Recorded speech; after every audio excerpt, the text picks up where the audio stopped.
Welcome to Rooted and Rising Healing. I'm your host, Hali, and this space is for women rebuilding after betrayal. Here we make sense of what happened, find truth again, and reconnect with who you really are beyond the pain. Whether you're staying, leaving, or still in the middle, your story matters. Together, we'll explore truth, clarity, and the quiet courage it takes to rise from the wreckage of what was into the wholeness of who you're becoming. You're safe to be here. In the messy middle, in the rebuilding, and in the rising. Let's begin.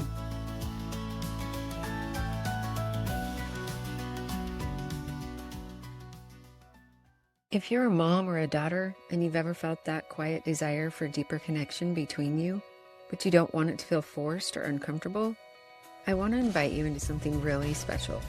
It's called Becoming Together, a mother-daughter retreat in Sedona, Arizona, happening September 8th through the 12th, that I'm hosting alongside my own daughters.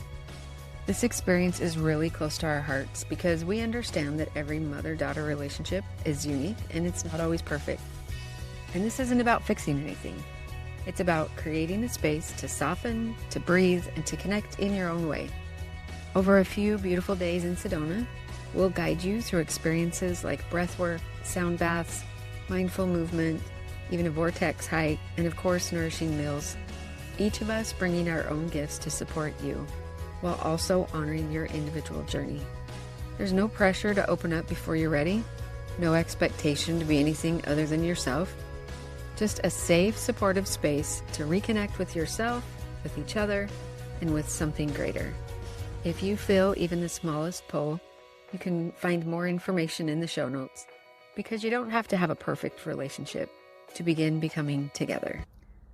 Welcome back to the show, and thank you for being here. This is the next episode on our little bonus mini-series called Choosing Different, and today I'm here with my daughter Morgan. Morgan, welcome again. Thank you. Today we're going to talk about something that I have learned, sometimes the hard way, but something that I hope every child hears from their parents.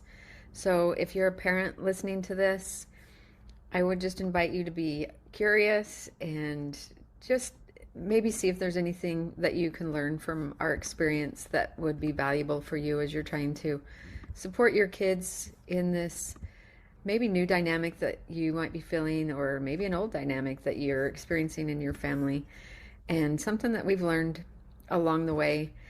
And I guess I'll speak to it first from a parent's perspective, Morgan, and then I'll let you chime in on it. And that is this idea that your experience matters. There's a couple of even ifs. Even if I remember it differently, or even if my intentions were good, or even if I didn't realize I was hurting you, your experience still matters. So, like I said, sometimes I learned this the hard way, or we kind of had to muddle through it a little bit. But we're going to talk a little bit more about those. So, what do you want maybe parents or children listening to know as we get this started in this conversation? Yeah. I just think as you're talking about those even ifs, we talk a lot about validating the child's reality. And for the child, oftentimes they're navigating this experience with limited information, with limited ability to regulate and to cope and to make sense of things. And it really can be a confusing time for them. And so, as the parent, the child might remember things wrong or different, or they may not have the full picture. However, that was real to them. That was their reality, the confusion, the details that didn't make sense. Like that's what their reality was. And so as we talk about this, as you can step into that curiosity, you can do so much to validate their experience and help them make sense of and navigate the pain for themselves. Yeah. I think about this first one, that even if I remember it differently, and if you're a parent going through this, you've probably experienced something similar with your spouse, because I know I talk about this a lot with the betrayed partners and the spouses that I work with. And that is this idea that the way somebody else experiences a situation or an interaction can be different than the way we remember it. And it's not because one of us is wrong or that one of us is being dishonest, but sometimes I know that for me as a parent, I had this kind of filter on the way I saw things because I didn't want to view or admit to myself that I would have done something that caused you pain, because I love all my kids more than anything in the world, and the last thing I want to do is hurt them. And so sometimes it was hard for me to accept that something I had done had hurt them unintentionally. And so sometimes, Morgan, you would tell me about an experience or a moment, and I remembered it differently. And so my instinct is to correct. My instinct is to jump in and go, that's not right. And I know that, think again, relationally, how many times does this happen with your spouse? And all you want to do is just be understood, and you want your experience to be validated. And so, two memories can both be honest, and your version doesn't have to match your child's version for it to be valid. I have a perfect example. Okay. A memory actually that's coming up that I'm like, oh, yep, we have lived this one. They're just from my own journey. I'm remembering there was an evening, I think you were out of town, and dad had gone, he needed some help. So he went to meet with a mentor or a buddy, and he had left to go get help. And I didn't know where he went. And I was left home alone. And for me, that was scary. That was, it was late at night and he was doing what he needed to do and you were out of town, but I was confused and I was scared. And so I'm sitting here feeling abandoned, feeling like, what the heck? My parents aren't here. They just left. And, as I talk about that, I might explain that, like, oh, yeah, there was this night way back when that my parents just left and I was alone and I had to deal with everything by myself. And for me, that was true. But how you guys might remember that, putting myself in dad's shoes, because if you were out of town, he might say, wait a sec, I needed help. I think he was at grandma and grandpa's house or something. I went to get help because this is what I was going through at the time. Not thinking, not noticing the impact on what that was like for me, but perfect example how we both experienced that and lived it different. So now as we talk about it, I could see that being a conversation where a parent might get defensive of like, well, I didn't abandon you. I didn't leave you. I was trying to take care of me, but what was real for me is that I felt abandoned and I got left alone and that was scary for me. And so what you're talking about, that's a great example of, being able to hold space for the way the child experienced it or remembered something. Yeah, and also just that example brings up the whole concept that we talk about a lot of like giving information to your level of understanding so that you know what's going on and that you're not making up a story that isn't true and you're making it worse than what it actually is. So Yeah. it just makes me You, think of that. yeah, I would say perfect. Going back to the example, even just letting me know, hey, Morgan, I'm going to get some help. I'll be back later. Are you okay? Do you need anything? Yeah. Or, you were going to my grandma's house. Do you want to come with me? Right? So And just so I'm the a, audience knows, you were a teenager. It I wasn't was like a teenager. I we weren't was leaving an old 8-year-old enough to be home. alone. I was fine. It was safe. I Yeah. just, it was emotional. It was hard. It was late at night. Okay, so the next even if is even if my intentions were good. And the big one that kind of stands out to me that we've talked about over and over again, and I'm sure there's more examples than this one, is that even if we were doing our best and what I thought was like my intentions were good, like I didn't tell you a lot about what was going on because I think for a lot of reasons. For one, I didn't want it to be true and I didn't want you to know and I didn't want you to hurt and I didn't want to impact your relationship with your dad. And so for so many reasons my intentions were good that I first of all I didn't even know what end was up, but I thought I was protecting you by telling you that everything was fine and by just trying to like smooth it over and not let you know more of what was going on. And my intentions were good, but what I didn't realize at the time was the impact that had on you. This one is, for me, I have done a lot of my own work. I am now on the other side of things. I have a very different and compassionate view to you and dad parenting through everything. I can look at it on this end of things and see the difference between intent versus impact. And I think this is a really stuck point with a lot of the kids, the teens that I work with, is they can't see the impact, or they can't see the intention, excuse me. They're only feeling and experiencing the impact. And so I think something that is so valuable is, as a parent, like checking in, what was that like for you?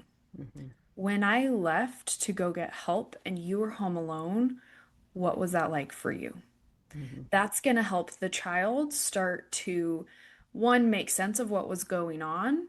And it's also going to help the parent really get clear of what's happening emotionally for the child. And something that happens, this is kind of, we've talked about witnessing a lot and how parents and children, this two-way witnessing experience, both need a chance to be seen and be heard. I think this is where some of that can happen as you get curious about the impact on the child. Their ability to hear you might grow, and you may then have a chance to share intent. Oh, Yeah. I'm so sorry that you felt abandoned. That was not my intent at all. I was seeking help for myself, but I can see why you felt abandoned and alone and scared. That totally makes sense. Yeah. And then it's kind of this moment for repair Mm-hmm. and reconnection. Yeah. And so many of these communication or relational skills are good in both marriages and with children. Yeah. So, the next even if that I was thinking we could talk about is that even if I didn't realize that I hurt you, because sometimes we won't even know. Yeah. And I know this has been true in our situation that you've carried something for years that I never registered as even something that might have been hurtful for you. And then when you finally told me, my not knowing about it didn't make it less real for you. It just means that I have some past repair to do. And so, again, as a parent, my job, which, by the way, parents, I'm not always perfect. I'm not perfect. Morgan will tell you, I'm not perfect at all of this. We're just still trying. And I have to sometimes do a lot of like, let me try that again. Let's revisit that again. But our job is to try not to move into the defensiveness and defend the version of me where I didn't notice. But my job now in those situations is to just believe you that even when I didn't know something was hurting you, believe what you're telling me to be true. Yeah. One thing is you're talking about not being perfect. And I think as we're talking about this and having this conversation, the way we talk about and describe this, like, here's how you could show up with your child, here's what that conversation might look like. I just want to acknowledge that that is like best case scenario, right? We're talking about we're going back to attachment theory and what does that look like? And so it is these like examples of what the best case scenario would look like and sound like. So it's not, oh, this is exactly how we've done it and everything is great, but it's no, in a perfect world, if you could repair with your child, this is what this might sound like and feel like. So it's something for you to practice and strive towards, but it's not something that you're going to ruin your kids or your relationship if you don't do it 100% right.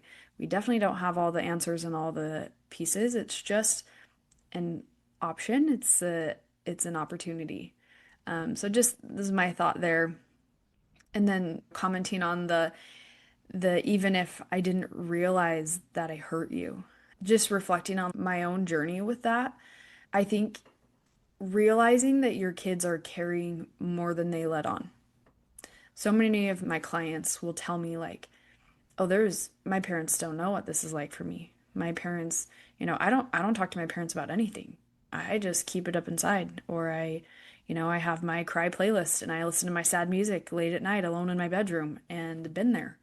Right? And so I think acknowledging that no matter how old your child is or what they've experienced, they are carrying more than you realize. And so really being open, being curious, like acknowledging that to them. Hey, I know that this had a really big impact on you. Yeah. So, Which that makes me think about some conversations I've had with a couple of our other kids who don't seem to be as impacted by everything because of the age and stage of life where they were in. And it's like the two cabooses, the two bookends in our family. The oldest and the youngest seem to be least impacted just because of the timing of everything. But it just is another reminder that everybody's going to experience it a little bit different. And also to honor that. Like I was just having a conversation with my youngest son recently, and he's like, Mom, I think you actually really did a good job of protecting me because I don't feel a lot of impact from it. I didn't see a lot of it, and because he was young, and so we've opened conversations with him and said anything ever comes up, we're here. We want to talk to you. We're willing to do what we can, and also honoring that I wasn't, and maybe down the road someday he'll go, ooh, maybe there is something, and maybe something will surface for him, and he needs to visit it then. And I guess the thing I want you to hear there is that it's never too late, no matter where you're at in this, to start a conversation about the impact or lack of impact or just the experience in general for each of your kids as they're witnessing their parents, even if they're adults when it all happened. Just understand where they're at so you know how to best support them. And so I guess that's one thing that I just want parents to know from this is that from particularly this topic, your child's experience matters even if our intentions were good, even if we didn't mean to hurt them, even if I didn't realize that I hurt them.